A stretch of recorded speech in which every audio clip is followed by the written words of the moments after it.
everybody. This is Brian from Breaking Down Security. So what you're about to hear is a podcast that we did with Miss Amanda Berlin at InfoSister on Twitter. Unfortunately, during the beginning of the show where I do the intro and, we have our little back and forth with Mr. Betcher and myself, the Tascam I was using to record actually died. The battery died, and I was unable to apparently salvage the first 7 or 8 minutes of the podcast. So what you're about to hear is where we finished our little back and forth, me and Mr. Betcher, and we introduced Miss Amanda. So I hope you enjoy our interview with her. So on with the show. All right. Well, we've left our guest this week in the green room long enough. She was getting into the open bar, unfortunately, and she drank all my Crevassier. So, yeah, we're going to invite Miss Amanda on the show. You know her better on Twitter as InfoSister. Yeah. Oh, I'm sorry. I got a little clamp there in introducing Amanda. So, welcome, Miss Amanda, to our show. Hi. A lot of people have that reaction after they introduce me. Yeah, I got all the clamped. Yeah. little something in the throat. Just... Yeah. Little catch. So the last time we saw you was at DerbyCon with our podcast of podcasters. I know. That's my favorite thing to do. I know. We're going to have the third annual one next year, hopefully. Room full of podcasters on beds with 10 microphones. That's right. Yeah. I tend to... I think I probably hog the attention on that, and I probably shouldn't. But, yeah. I think it's only gotten bigger. I think we had just like 2 or 3 last the previous year, and then it was like we had 5 this year. So it's right. Yeah, we need to have like a room or something. But I have a feeling it would just devolve into 800 people watching us, crack jokes on the mic. So probably. Yeah. I don't think they realize how much it's edited. Oh, I didn't edit anything on ours. Oh, you didn't edit it at all? No. All right. I did not. That's why we have that explicit disclaimer. Yeah, we only do that once or twice a year. So yeah, that we get the explicit tag. Well, that might change. Yeah. So for people who have not heard of you, I don't know why they wouldn't have, but for people who haven't heard about you, maybe you could introduce yourself, talk a little bit about what you do, and why, how you got into information security. All right. So yeah, my name is, my handle's InfoSister. My name's Amanda. I've been doing mostly InfoSec for 3 years now, but I've been doing IT and IT security, even though I wasn't sure it was security, for about 10 years, from Windows security to networking security, network admin, help desk, just kind of worked my way up through the ranks, did my time,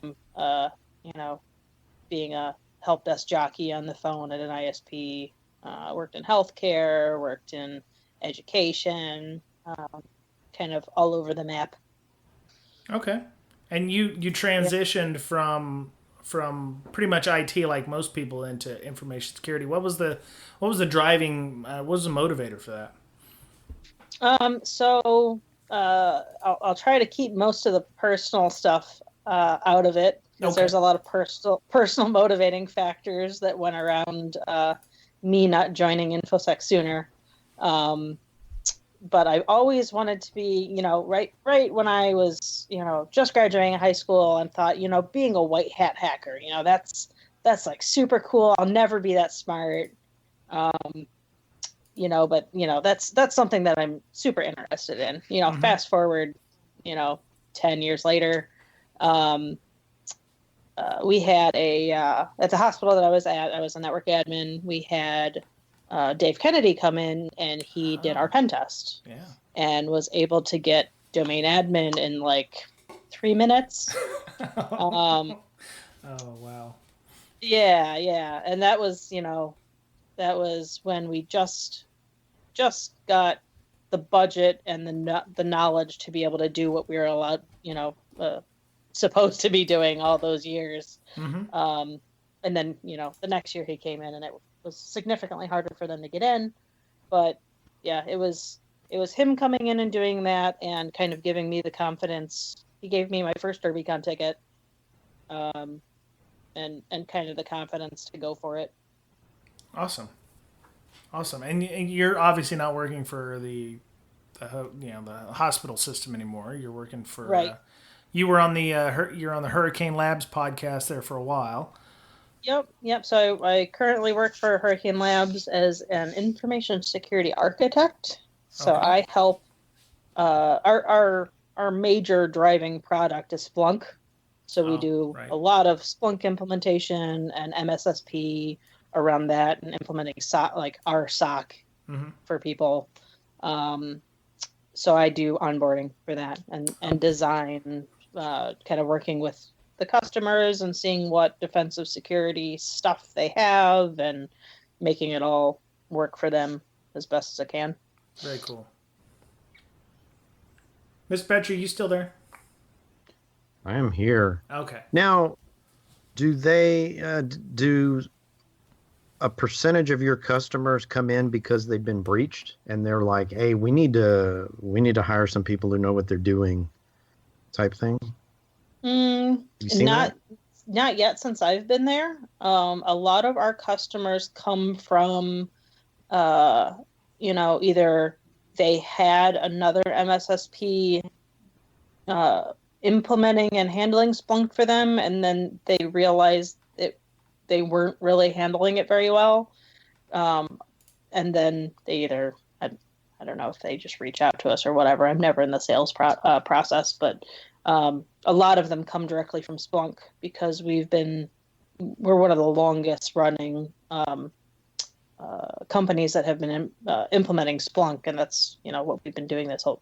I think it's been, 6-7 years. I think since the company started, and they've been doing Splunk that whole time, and they kind of give us as one of the recommendations for MSSP.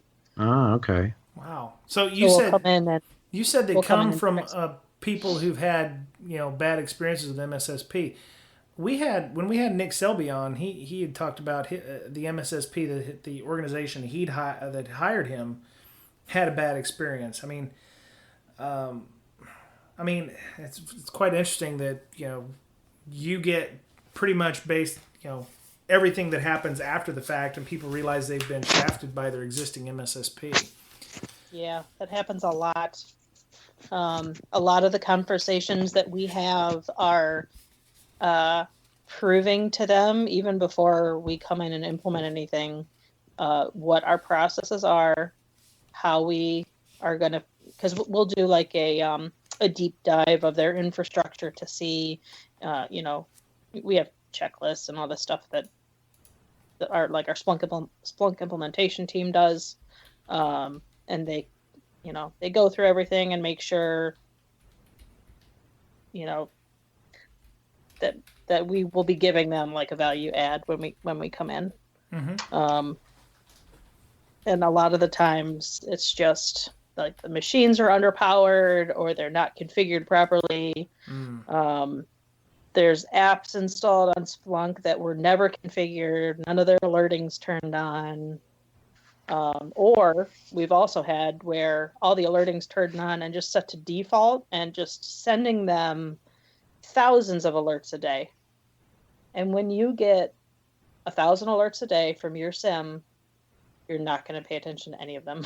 Oh yeah. Yeah, I think they had like Neiman Marcus when they got breached. It was that way. They were getting 60,000 alerts a day, and everybody ignores it. Yeah, you start ignoring the red flashy light or whatever because it always flashes red, so that's cool. Yep. So, yeah. Yep. So what that tells me is there's a lot of companies out there that are promising certain things, and they either, well, they're obviously not delivering, but they have either people on staff that aren't capable or just don't care. So and I think a lot of the times they try and implement all different flavors, right? So all the other SIMs that are out there, they're like, all right, well, whatever you want, that's what we'll give you. So they're not an expert at any of them. Ah. Huh. You know that I'm going to get off here on our little rant here, but before the show we were talking about marketing and how people sell things to organizations. We and it kind of came to a head because we got an email from a guy who listens to the show, and he was talking about the use of logos, and I was like, well, what do you mean logos? And he's like, I heard the marketing guy that I was talking to who was trying to sell me a product call me a logo. And I was like, wow, did you ask for clarification? He's like, no. The only thing he could think of was that, they were equating the logo to be like another notch in the bedpost. And it got me to thinking, and I've been really, I don't know if I've been hypersensitive to the whole marketing thing because some of it has, kind of spilled over into media and everything about marketing people and things, but I think there's just a lot of marketing methodologies that are not positive in the information security field, and I think it gets perpetuated because they don't have a better way of selling things to us. I just wanted to find out if either one of you had a similar opinion to this. Well, I don't really deal with sales all that much. I did have some experience, I guess, with, studying techniques of sales. And the best advice that I saw was to be honest, right? And not bring your, if somebody mentions your competition, that you need to study up on your competition and not put them down. Just say, almost talk them up in such a way that, yeah, that's a good product and they do things this way. And here's how we do it different, and here's what the advantages are to our product as opposed to doing it this other way where our competitor does it. Don't really say that they suck and we do it better and we score better on this test or whatever, because that's not really going to win you many brownie points. But if you speak honestly and you don't talk down your competition, you actually kind of talk them up like, yeah, I respect that product. It's a good product. I just find that we do things this way and these are the advantages.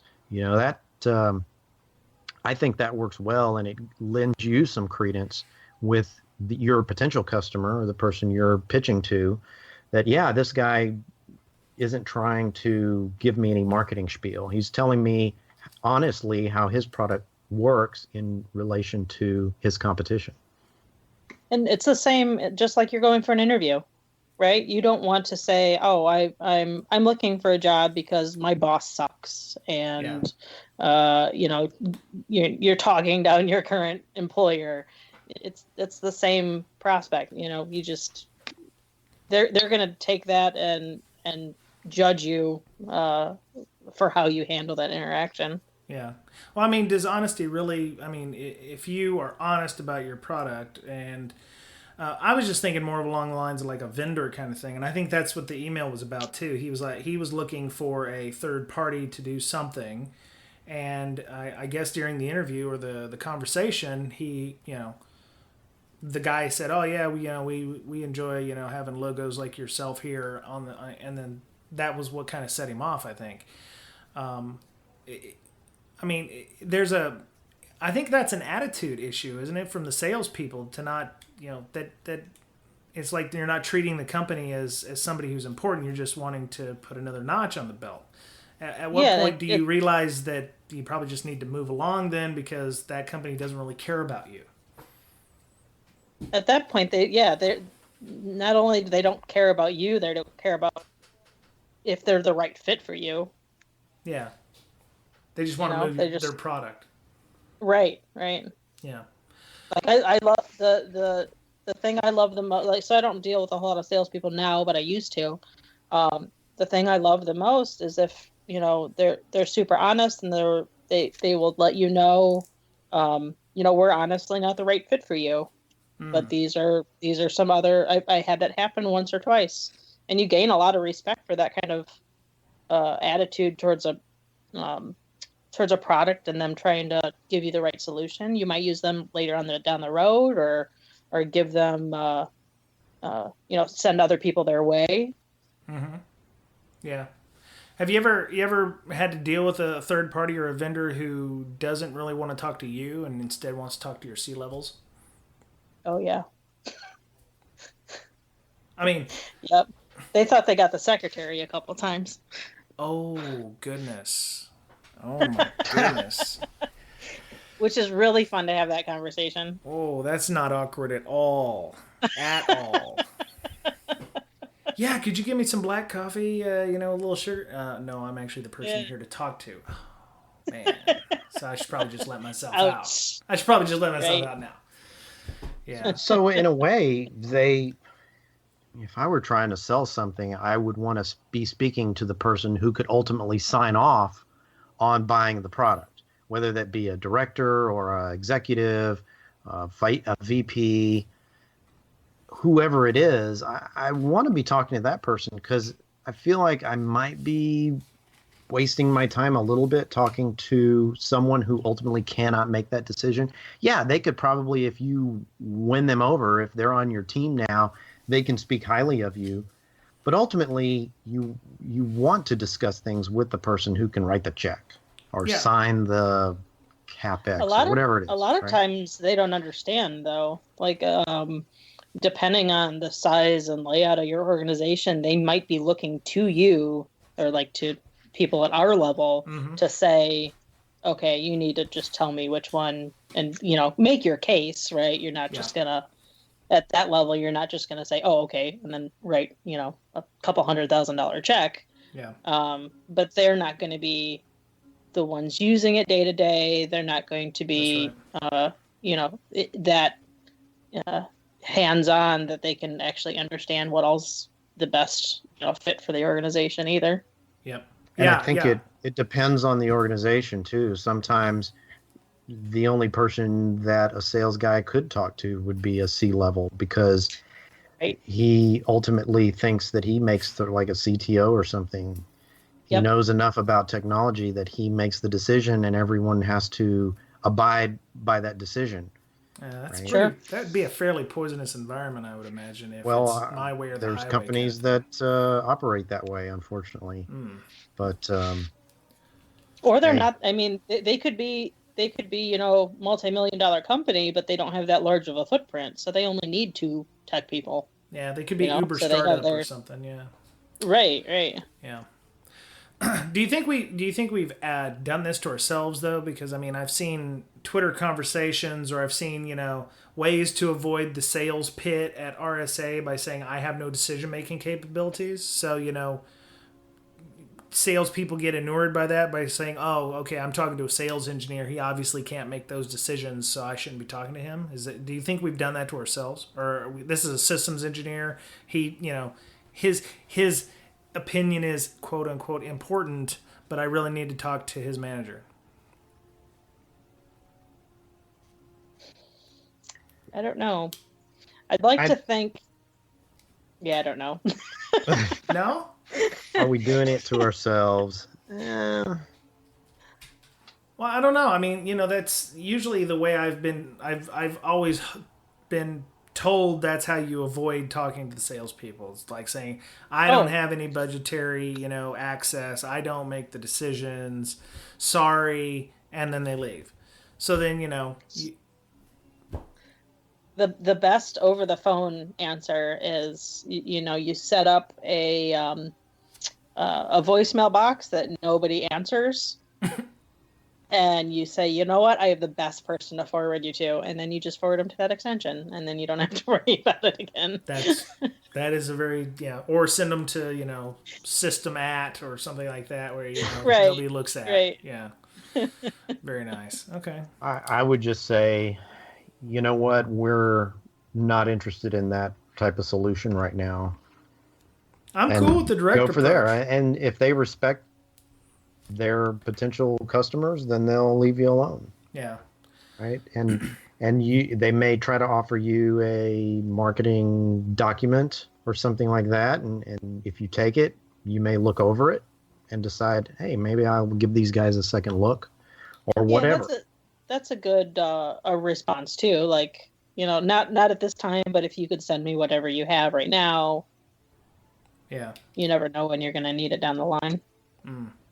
Yeah. Because I was thinking for the people out there who are listening to the show, some of them may be directed by their manager to find something. Oh, we need a log correlation engine, so go find us 3 of them, and figure out which ones are the best. So I was thinking along the lines of how we can help them avoid these kinds of pitfalls where oh yeah, I was going to talk to this guy, but he didn't even reply back to my email, or he set up an email or set up a meeting and then he canceled at the last minute, or oh they only I reached out to them but they want to talk to my C level. So I was just thinking along the lines of how we can help the people avoid these kinds of pitfalls in the future. I don't know. Maybe it's like there's a bad vendor list online, or things that people do that you should look out for from this company, or make sure that you know exactly what you're looking for when you go to that company, because they'll nickel and dime you to death to when they're buying that product. I've never seen anything out there like that, but I'd love to. Like, Yeah. I have some really positive experiences with vendors, and those are the ones that I always recommend. And then there are others like, are we allowed to, are we allowed to say specific companies? No, Okay. yeah. If Okay, if you I'll not do want that. those, you have to join our Slack channel and Okay, meet all Miss right, yeah. Amanda in a DM channel. Or how about find a good MSSP who has used many different products before and see if they can give you the rundown Okay. Right. on which ones they recommend. Because I would think that they've done some sort of analysis on, and this is not the Gartners of the world who Yeah. may or may not have a bias based on how much a company pays them or whatever. Mm-hmm. I'm not going to name any names, but I've heard some things go around like that. Yeah. Certain types of companies who do analysis like that, or scoring matrices and stuff like that. But a vendor who will basically, hey, I'll sell you whatever one you want, Yeah. right? It's your decision. And then you say, well, how about you help me make a decision, and then we'll talk, right? Those kinds of things. Perhaps they've done some analysis on 5 or 10 different ones of the products you want. And then you have a conversation with them and say, hey, can you demo each one and see which one might fit my needs and my staff, right? Well, isn't that why the Gartners and the Forrester of the world came about? Because companies wanted something like that, but they didn't have a centralized location to get those kinds of things. And then it just kind of grew out of that kind of thing. I would imagine that's why it started. Right. I suppose. Does Gartner implement those for you? Do they come in and set them up? No, but they help you decide, which one, according to By our upper looking at the right versus. magic, Sorry? by looking at the magic quadrant. That's right, your magic quadrant. Everybody wants the upper right, nobody wants the lower left, that kind of thing. Yeah. Did you notice everybody you always talk to is always in the upper right? Yeah. Or whatever they show you. Of course they are. Yeah. Yeah. Because if they aren't, they're not going to show it to you. Well, you also got to look at the dates on those things. It's like, oh yeah, we were in the upper right in 2013, and then it's like, oh, Right. this guy's in the upper right, in 2015, and it's like, So what happened? Did they Right. put out a release that just broke everything, and now they're no longer in the upper right? What happened between Change in those years? Because ownership. you would think that they got better. well, if they failed to innovate, if they failed to put out a new product, if they, Were bought by were somebody. bought that by didn't know how somebody to who manage sucks them. now. Yeah. Yeah, exactly. Exactly. So, yeah, so I mean, okay, so Mr. Bretsch, you were talking earlier about the CTO who, it's my way or the highway thing. How would you fix that if you worked in an organization like that? Is there any way that you could exert some kind of influence, or help steer the my way or the highway person who may be in leadership towards a specific product because you think that it might be better? As a single contributor in the organization, or a sales guy trying to Well, I was thinking sell a product? as a guy on the blue team, because you're going to be using this tool most, and if this guy's going to pick something that's going to take a lot of time and effort and money, are there ways to move him to your side, or her to your side, to convince them to get this tool?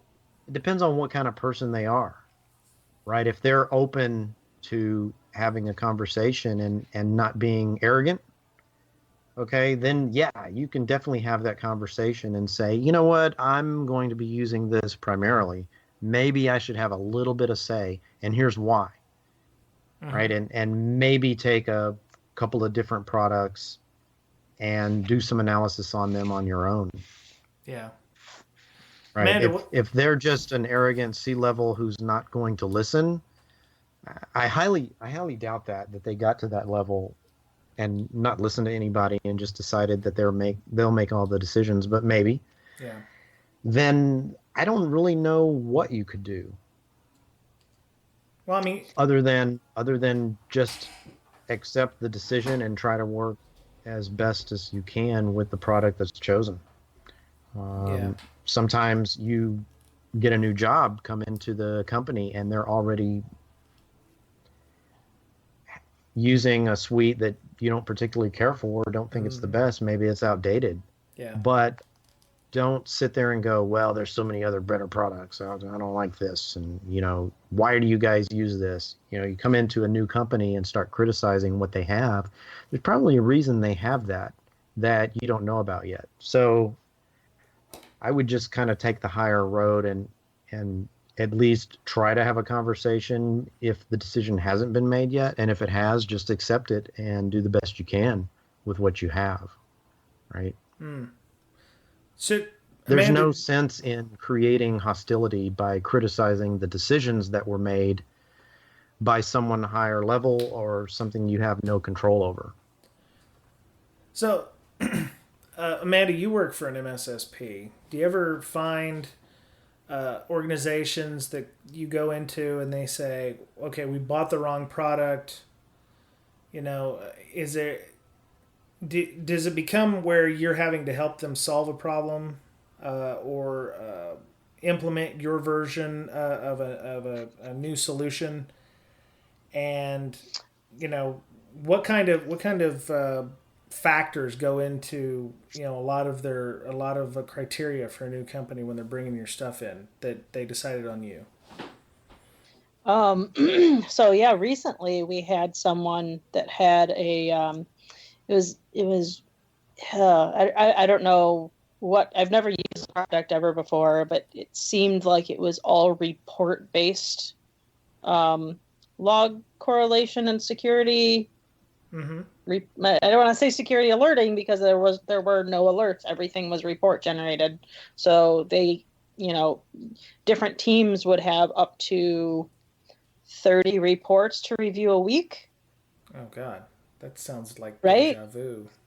It sounds like I would not want to be in an environment like that, because I mean, you're just sitting there looking at reports, trying to figure out what looks right and what doesn't based on the limited information, or it's horrible. So they went into this thinking that Splunk was going to be a 1-for-1 for this other software. And we have like this, standardized onboarding thing where we set up different alerts and we dashboards, blah, blah, blah. But they went at it where they wanted it set up just like the old one. But all they did was complain about the old one. Yeah. So trying to explain to them that they were going about it all wrong was kind of difficult. Yeah. It was a really, really difficult conversation, and they did not like me for quite some time. Was it just ignorance with the product of what they were about to implement, or did they just see the name Splunk and expect it to, it's going to solve all of our problems because it's Splunk? Yes. Yeah, they think it's just going to solve everything because I mean they're shown the end product when it's sold to them. Yeah. They don't know what it takes to get there. Yeah. Granted, they're paying a premium price if they're using Splunk, so they should expect that it does everything for them. Yeah. Right. I would think.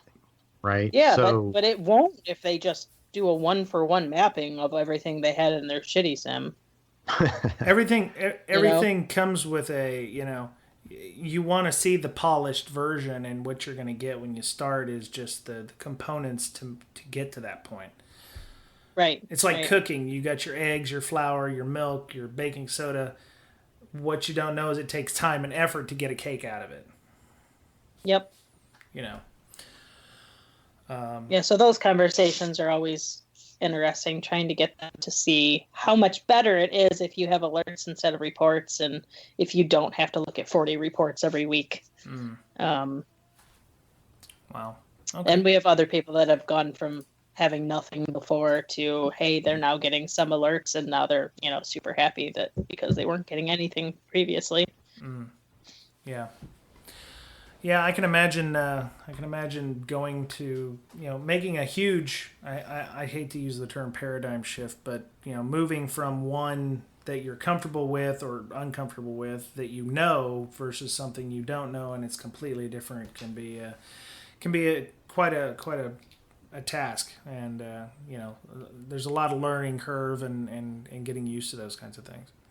Yeah, I mean, just like with changing and any other vendor specific enterprise level whatever Sure. You switch from using all Microsoft RDP terminal servers to Citrix. Mm-hmm. You have to learn. It's a whole new ball game. Yep. You're not going to be implementing it the same way. Yeah. Yep. All right. So, Amanda, what is your company's model? Do you guys come in, fix all the things, and then leave for a set price, or is it more a yearly, help us maintain this and update it properly, or run it for us? All of the above. Really? So you could contract to just come in, set something up, and that's it. Done. Yep. Wow. Or you could have asses and seats at the organization permanently for like staff augment kind of thing. Right. Yeah. Because it's not. I mean, Splunk's a beast, right? I mean, it takes. If you have it in your organization, you're going to have a full-time person managing it if you want to do it right. Mm-hmm. Or you can have someone else do it. The same thing with a SOC too, right? Some of our customers use their own SOC. Sometimes they use ours and theirs. So, like we're the first line of defense. We do all of the initial, digging into the logs to see what happens. And then when we escalate to them, it's actionable intel. So they don't have to waste the time. They have more important things to do, projects, whatever. But then, we get all the base stuff out of the way. Cool. Very cool. All right. Well, I think we've beaten the MSSP thing to and the marketing thing to a degree. I'd actually like to get somebody who does sales on to discuss the tactics needed. Whether or not they're whether or not the delivery that they use or the training that they get is based on whether or not they're commission based or what have you. Is there So I would like to get somebody on who does sales on a regular basis and is okay with me asking questions that are probably somewhat defensive, that might put them on the defensive, because I really have a negative thing about marketing in general, because I don't know. I mean, I'd tell you how many people enjoy dealing with pre-sales engineers? See, yeah, nobody. Yeah, nobody does. But I mean, it's like, who is the person that is a pre-sales engineer, or knowing that you're already moving into a hostile environment? I mean, it's not like being an auditor going into an environment where it's hostile. It's like cold calling people. I mean, there's a Yes. psychology there Yes. involved that's draining on people to go, hey, how about our product? It's awesome. Hey, you know. And some companies are super aggressive. Oh yeah, yeah. Man, it's I'd be really interested talking to the people that develop those sales programs. Oh, like God, they're the that'd be ones that awesome. decide that this is how the sales engineers are supposed to interact with people Yeah, yeah. and Or what those decisions are based off of. yeah, and You it's mean like industry standard or for each individual company? there's got to be an industry standard. It's got to be like a Yeah. handbook or something, or like a social engineering thing where it's like, okay, he gave us an answer that's a little on the defensive, or this is how you should react, or this is the decision pathway that you should use to get back to positive encouragement or something. There's got to be like a jump to conclusions mat of sales where it's like, oh, he gave me an answer like this. I need to go decision tree A or decision tree B. There's got to be something like that. And I'm sure there's companies that just don't care about any of that and just wing it. Yeah. Or, they're big enough. They don't care if No. they, miss, 5% of the sales or something. Right. So yeah, if you guys, if anybody out there knows companies that develop like sales tactics or decision trees, or if there's a formula that people have to use, please send them our way because I'd love to discuss that. As long as they don't try to sell me something. So, before we go, it's almost become a thing, like malware of the week. But Mr. Betcher had tweeted something out about a loader or something that he had found at his workplace, which is apparently a very interesting place to be. I'd like to discuss that a little bit. Mr. Betcher, what were you talking about on your Twitter the other day about that? Well, first of all, I think that we're actually looking for this stuff, and it comes into every organization. We're not special, I don't think. Aren't you? And if you're not looking for it, maybe you're not seeing it. But back to your question, I think this was I know that this was a dropper. So most of the time, someone will send a dropper in an email, and that can be in the form of a Word doc or a JavaScript file, whatnot. So these droppers, the guys that write the droppers, they're designed to do a couple of things. First of all, get some sort of credential on the box in some way through some phishing email, and then install other malware. Right? That's its specialty. So it's kind of siloed, or what do you call it in manufacturing, where each person has their area of expertise. And then they push it on to the next guy. Yeah. Well, some guys write Trojans the best, and some guys do exploits the best, right? Yeah. So this is a dropper, and it installs other malware. The problem with this one was it installed 2 Trojans and a ransomware. Now, here's how they get paid. Somebody wants to buy hacked computers with their Trojan, right? They want their Trojan to be installed because they write the Trojan, they don't write the installer, or they don't write the exploit or whatever.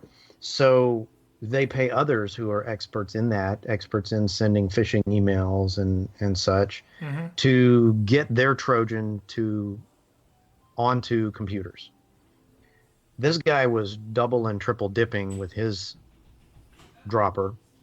Yeah. So imagine if you paid for your Trojan to be installed on 1,000 computers, but in addition to having your Trojan on 1,000 computers, somebody else's Trojan was also on those same 1,000 computers, and then they're all ransomwared. So Yeah. what good is it, right? Computer is practically useless unless that person pays the ransom, right? Yeah. So anyway, I just thought it was funny that these guys were, I guess, dipping their hands in multiple cookie jars or whatever, and not giving their Trojan authors a fair shake, right? Yeah. Well, maybe they all don't know each other, so it's cool to do that. Yeah. And Well, once you get rid of the malware, Maximizing then you're their still profit infected margin. with 2 Trojans. I've got 10,000 zombies, and they're all useless because they're ransomwared. Well, they're useless until the right? ransomware's been paid, and then they get them back. Yeah, Yeah. yeah. Well, anyway, this ransomware was pretty good. It was a PHP, right? And so it also included an executable and a driver. Mm-hmm. So in order to get the ransomware to actually execute, the dropper had to execute the exe file, put in a parameter of the PHP file, and then make sure the driver was in the same directory, Okay. the DLL. Yeah. So imagine uploading that to a cloud solution. Yeah. I mean, how's it going to execute? Yeah. Exactly. I don't know. Maybe they figured that out by now. Yeah. Well, So that's one way to kind of obfuscate what you're doing, right? Yeah. So, you've never seen this before? This is a new thing, then? Yeah. I haven't seen it before. It may be an old thing, and I just saw it for the first time. But I just want to tell everybody out there, if you've got clients or your own company that has been hit by ransomware, make sure that you have somebody who has a clue. Maybe you can do it, but actually analyze what the ransomware did. Maybe take a pre-ransomed file or pre-cryptoed file and a post-cryptoed file and look at them, because lately a lot of the ransomware I've seen actually doesn't encrypt. It actually encodes. Yeah. So that's totally reversible easily. Okay. Right? You just have to spend a few hours sifting through what it did and how it did it. And if it's not using crypto, it's using some funky customized algorithm XORed with some random characters, then yeah, it's totally reversible without paying the ransom. Just kind of analyze it for somebody who maybe one of your programmers or whatnot can look at it and say, hey, it did this, so to reverse it, do that. Yeah. Well, that's a form of marketing too. You don't have to put a big fancy encryption algorithm in it. If you throw up a big thing that says, "Oh no, your whole thing's messed up," and then they go in and they try to look at stuff, and it, unless they're paying $300 an hour for somebody to disinfect them, it's going to look like they've been totally encrypted. So they'll pay the money for something that's been XORed because they don't know any different. Right. And if somebody's thinking about that, they should take a closer look at what kind of ransomware they got. This one in particular, this PHP ransomware, actually encoded the first 2 kilobytes of every file that with a certain extension. Okay. So, and that made it really fast. Yeah. Normally it would take several minutes to do it, but it took several seconds. Yeah. So the first 2K Oh, wow. is all the file information, what type of file it is, and the file name. So everything would look all messed up at that point. Yep. Yeah. Okay. All right. Well, that's cool, man. And of course, a forensics guy could reverse it as well, because deletion doesn't actually delete. If there's enough space on your hard drive, you can probably get all your files back anyway, if it's one computer, that kind of thing. Okay. All right. So yeah, Very nice. there are ways, but sometimes there's not. It's really good encryption, and there's nothing you can do about it except repopulate whatever data you had. Yeah. There's a company close to here, a small company near where I live, that got hit by ransomware. They had to spend 4 months repopulating the data. They just didn't want to pay the ransom. Goodness. It was too much for them, and it was sort of like, yeah, we're not gonna legitimize what you do by paying you. So they basically had to not do business for a while until they could Goodness. get things together to where they could go back in business again. Yeah. It's a tough decision. Yeah. But I kept thinking, well, maybe if they got someone to look at it, maybe it really wasn't that bad. Maybe it was reversible. That's true. Who knows? Yep. Okay. Well, Miss Amanda, I'm going to get back to you. You just got done doing something called Hacker Santa. Maybe you could tell us a little bit about that. Yeah, so it's the second year I've done it. Oh, okay. I didn't know about it last year, apparently. I wasn't cool enough. So. Last year there was like a dozen people maybe. This year almost up to 50 people. Wow. And the premise is just like a regular Secret Santa, but the only thing you get is their handle and their their name, their handle, and their real address. Mm-hmm.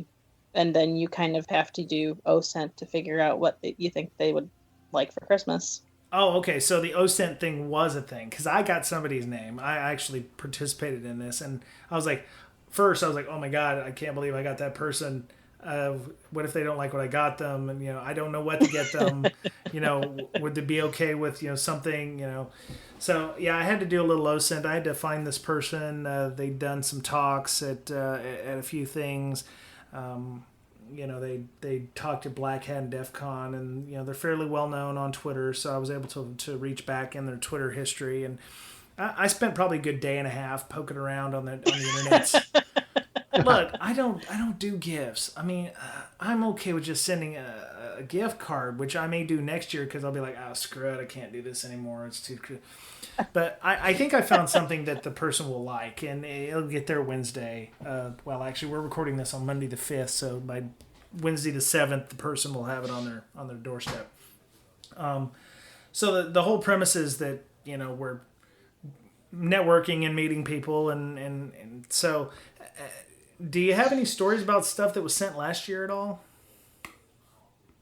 I didn't have a whole lot of people. I kind of forgot. I didn't have a whole lot of people tell me what they got. Yeah. Or what they sent. Okay. But I kind of wanted to do that this year. Like, take. I was going to add it to the directions. Maybe I'll send out another email saying, when you get something, like tweet a picture of what you got and do this hashtag or whatever. Hashtag just Hacker because Santa? Yeah, because I think it's interesting seeing what, basically complete strangers pick for you, based off of what they think you might like. Yeah. I love giving gifts, and I like trying to find the most obscure things online that I possibly can. Okay. So I hope my person likes their stuff. Yeah. Yeah. Well, I mean, we still have a few weeks, so if anybody listening has my name, Porsche is, it can be delivered with a giant bow like a Lexus. If you got a Lexus bow or something, that would be entirely okay. Yes, me too. Yeah. Definitely. And you don't even have to get the high-end model. You can just give me the base model. It's cool. It's cool. It's totally cool. Yeah. And it also, you're right.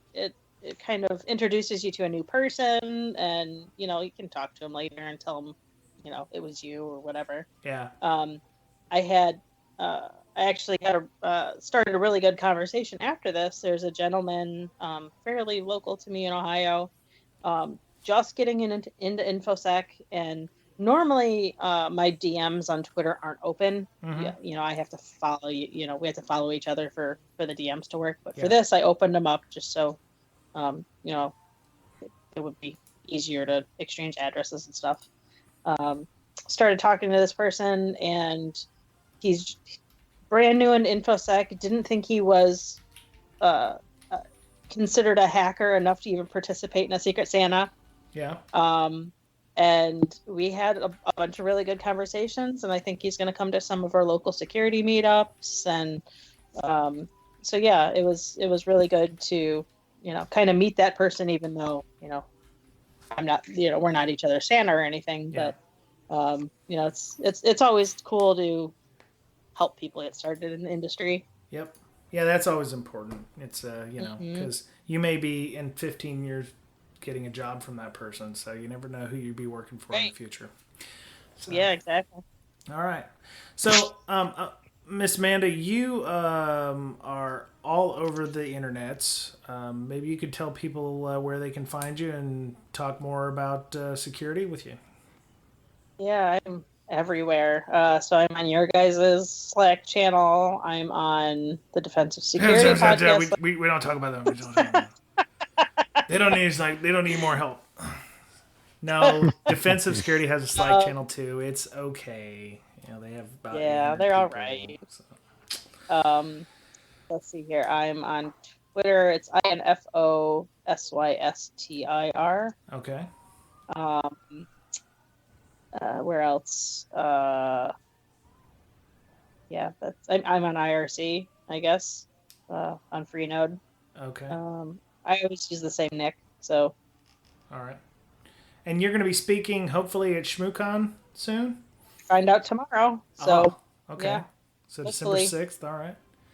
I heard they sold out in 4 seconds on the second batch of tickets. 4 seconds. I'm going either way. How do you do that?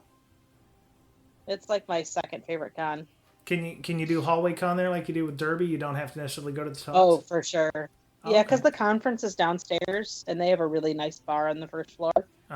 So I kind of just stay there the most of the time anyways. All right. So the fact that it's in DC in like February doesn't bother you at all? No. Last year it was actually not too bad. I could walk around with jeans and a t-shirt. Oh, okay. But I'm from the frigid northern Ohio, so. Yeah. No, I was good with today. It was like 30 degrees Fahrenheit, about -1°C here today. So I was walking around. I got 5 miles of walking in today, so I thought I did pretty well. Nice. Yeah. So check Amanda out on Twitter. She's quite active on all the Slack channels. I'm gonna have to get with you on the IRC thing because I've been kind of wanting to hang out on some IRC channels as well. So. Mr. Betcher, how would people get a hold of you if they wanted to discuss malware, droppers, ransomware, or whatever with you? Or whatever. Mostly the Twitters. You can get me. My handle is @BetcherPwned. BOETTCHERPWNED. All right, excellent. So you can follow me on Twitter, Brian Brake. Fairly generic @Brian Brake, BRYANBRAKE. BreakSec Podcast has an official Twitter. You can follow us @BreakSec, or you can use the hashtag BreakSec. That will work too. We're on Stitcher Network. We're on TuneIn Radio. If you are downloading us on iTunes, we would love some feedback on there. We're always chasing our very popular friends over there, Defensive Security on iTunes. And we want to close that gap. So my mom just recently started listening to podcasts. Really? And she does not know much about computers at all. Okay. But she'll listen to this one. So hi, Mom. Oh, hi, Mom. Hey. She did great. So you'll have one more listener. Sweet. I hope she liked it. So yeah. So we're also, we have our Slack channel. Sign up there. It's in the show notes, but it's breaksec.signup.team. That's HTTPS. I did want to mention Hack in the Box, Sebastian and them. You heard it last week at the beginning with Gary McGraw, but if you're overseas or you're in the U.S. and you just want to go to Amsterdam in the spring, Hack in the Box Amsterdam's going on. It's happening between 10 and 14 April. So 10th, 11th, 12th, 13th, 14th of April, 2017. Call for papers is going on right now till the end of December. You can go to https cfp.hackinthebox.org and find out how to submit your paper if you want to go do that. I've heard Amsterdam is quite lovely. It's on my bucket list. So Amsterdam in spring has got to be awesome. Last year it was a really good, conference as well. I saw a lot of the talks and what was being given there, and it looks really excellent. So tickets are on sale there till October 31st. You can get the early bird prices, and if you put in Breaking Security, all one word, as a discount code at checkout, you will get an additional 10% off. And we thank Sebastian and all the organizers over there for sending us some love there for listeners of the show. So that was it. Thank you, Amanda, for coming on the show. Yeah, thank you. Well, I'm glad you were able to make it, Mr. Betcher. As always, it's a pleasure seeing your face, sir. Same to you. Okay, good. That's I'm just trying to sign up for our Slack channel again. So.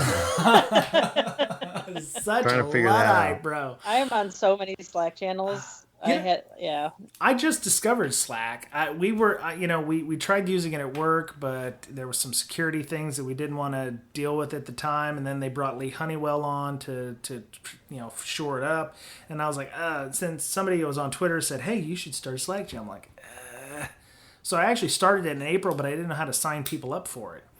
And then I found the bot, and I was like, oh, that makes it so much easier. And then Defensive Security beat me to it by about 2 weeks. So now it looks like I was trying to keep up with the Joneses. But and it was. It's fine. It's cool. But yeah, so, we've got about 80, 85 people on there. We, talk about all kinds of stuff, malware. We talk about, we're talking, people post links to things like the Slammer worm is still going around. I saw that, the MSS sequel, somebody from InfoSec Internet Storm Center found about 50 IPs on there that was, still pushing out Slammer, signatures. So that was kind of funny. So, we do all kinds of stuff on there. So come on and join us. And if Mr. Betcher gets on there, it will be a red letter day for everybody. I can tell you that. So. All right, well, that was it for this week on Breaking Down Security. Hope you have a great week, and we will talk to you again soon. Bye-bye. Bye.